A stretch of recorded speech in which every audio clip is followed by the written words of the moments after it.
जब व्यक्ति काम में अंधा होता है ना, तो सारे रिश्ते, सारे मर्यादा, सारा मान, सारा सम्मान सब भूल जाता है। मेरा निवेदन है आप सभी सनातनियों से, आज हमारे घरों के रिश्ते खराब हो रहे हैं। आज कोई भी व्यक्ति पे भरोसा करने लायक बचा नहीं है। हर एक रिश्ते पे दाग लग चुका है।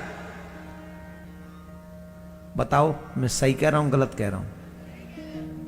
मेरा निवेदन है सभी पुरुषों से, जितने भी पुरुष यहां पर बैठे हैं, अपनी बेटी, अपनी पत्नी, अपनी बहन और अपनी मां कभी भी पराये पुरुष के साथ अकेली नहीं भेजनी चाहिए।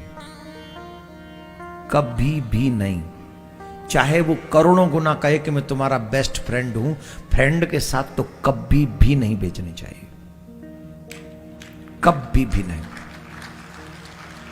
मैं आपसे कह रहा हूं, दुनिया भर में कितना भी नुकसान हो जाए वो आप भरपाई कर लोगे, लेकिन तुम्हारे मान सम्मान की भरपाई, वो भी बेटी के, बहन के, मां के मान सम्मान की, पत्नी के मान सम्मान की अगर कहीं नुकसान हुआ, जीवन भर कभी नहीं भर पाओगे। और ये जो दोस्त बनकर आते हैं ना, यही सबसे बड़े दुश्मन है।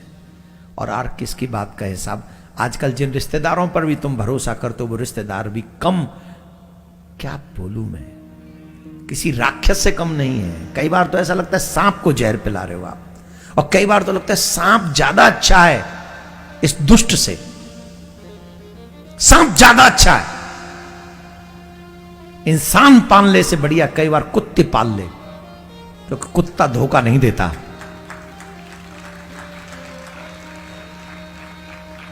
कुत्ता धोखा नहीं देता है। तो इसलिए या तो आजकल व्यक्ति अपने बहन बेटियों के सम्मान को नहीं समझ रहा है कि वो कितनी वैल्यूएबल है, कहीं भी कुछ भी सोच रहा है, किसी के भी साथ भेज देता है। क्या बात कर रहे हो तुम? आपकी बहन बेटियां कह देती हैं मैं आज फ्रेंड के यहां पढ़ने जा रही हूं, और आप भेज देते हैं। अरबों रुपए का नुकसान हो जाएगा, अगली बार भरपाई हो जाएगी। लेकिन बेटी की तरफ किसी ने कुदृष्टि भी देखी, बहन की तरफ कुदृष्टि से देखा, उसकी भरपाई जीवन भर नहीं कर पाओगे आप लोग। इसीलिए हमारे यहां कहते हैं चाहे बेटी कितनी प्यारी हो पर घर घर डुलाना ना चाहिए, चाहे बेटा कितना प्यारा हो पर सर पे चढ़ाना ना चाहिए। जिस भजन में राम का नाम नहीं, उस भजन को गाना। सुना है कि नहीं ये तुमने? बोलो सुना है कि नहीं? बेटी का मान सम्मान कम है क्या? मैंने एक वीडियो बनाया है, वो बहुत अच्छा, काफी संख्या में लोगों ने देखा है। 3 जगह अपनी पत्नी को कभी अकेला नहीं छोड़ना चाहिए, कभी भी नहीं। और इस बात को आप उस, क्योंकि अभी समय नहीं है इस कथा में कहने का, जब आप YouTube पे जाएंगे तो वहां मिल जाएगा वो वीडियो। 3 जगह अपनी पत्नी को कभी अकेला नहीं छोड़ना चाहिए, अगर सही माने में अपने आप को पति होने का दावा करते हो तो। जितने भी सनातनी लोग सुन रहे हैं, प्लीज रिस्पेक्ट एवरी वुमेन। आप माता बहनों का सम्मान करना सीखिए। आज समाज बहुत बुरे दौर से गुजर रहा है। हमारे गांव में जब कोई बाल गोपाल होता था तो माताएं अपने बच्चे को दूध पिलाती थी, अपना आंचल ढक के, ऐसे पूरा घूंघट किया और आंचल में गोद में बच्चे को बिठाला और आंचल ढक के उसे दूध पिलाती थी। आज इंटरनेट पे जितना व्यभिचार फैल रहा है, ये बड़ा दयनीय है, बहुत दुखदायक है, समाज को तोड़ने वाला, बेइज्जत करने वाला है समाज को। इस सोशल मीडिया ने हमारे संस्कारों का नाश किया। कितना दुर्भाग्य है। जिन माता बहनों के सम्मान के लिए महाभारत जैसा युद्ध हुआ, राम रावण का युद्ध हुआ, इतिहास के 2 बड़े युद्ध हुए, वो माता बहनों के सम्मान के लिए हुए। आज वो माता बहनें कर क्या रही हैं? क्या हो रहा है सोशल मीडिया पे? आप कौन सी समाज की दिशा दिखा रहे हैं? मैं निवेदन करूंगा हम सबको बात शांति से समझनी चाहिए। इज्जत खोने के बाद दोबारा पाई नहीं जा सकती।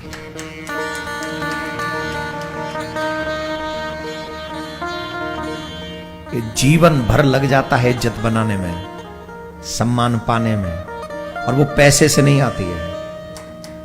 पैसा तो किसी के भी पास आ जाएगा, इज्जत सबके पास नहीं आती है। इज्जत तो कमानी पड़ती है और उसके जीवन भर की मेहनत लगती है उसमें, जीवन भर की। तो मेरा आग्रह है, इस दर्द को, मेरे दर्द को आप भी समझिएगा कि मैं क्यों कह रहा हूं। अपनी बहन बेटी, और सबकी बहन बेटी को आदर दो ना, लेकिन अपनी बहन बेटी को किसी के भी साथ अकेले मत भेजना। मैं तो कहूंगा ड्राइवर के साथ भी नहीं, न मित्र के साथ, न ड्राइवर के साथ, न चाचा के साथ, न मामा के साथ। एक समझदार घर का या तो मां बेटी के साथ जाए, या पिता बेटी के साथ जाए, या भाई बहन के साथ जाए। अपनी बहन बेटी को कभी किसी पुरुष के साथ अकेला मत भेजो। आज का समय बड़ा भयानक है, विश्वास करने योग्य नहीं, कोई भी नहीं है। कितने लोग आस्तीन के सांप तुम्हारे घर में ही बैठे हुए हैं। मन करे तो 2-4 तलवार का प्रयोग करने का करता है जब सुनने को मिलती है सब चीजें। पर हम यही कहेंगे, अपने घर की इज्जत की रक्षा करना हमारी जिम्मेदारी है, हमारी खुद की रिस्पॉन्सिबिलिटी है। किसी पे भी विश्वास मत करो। और इसी के लिए रामायण पढ़ो, रामचरितमानस पढ़ो।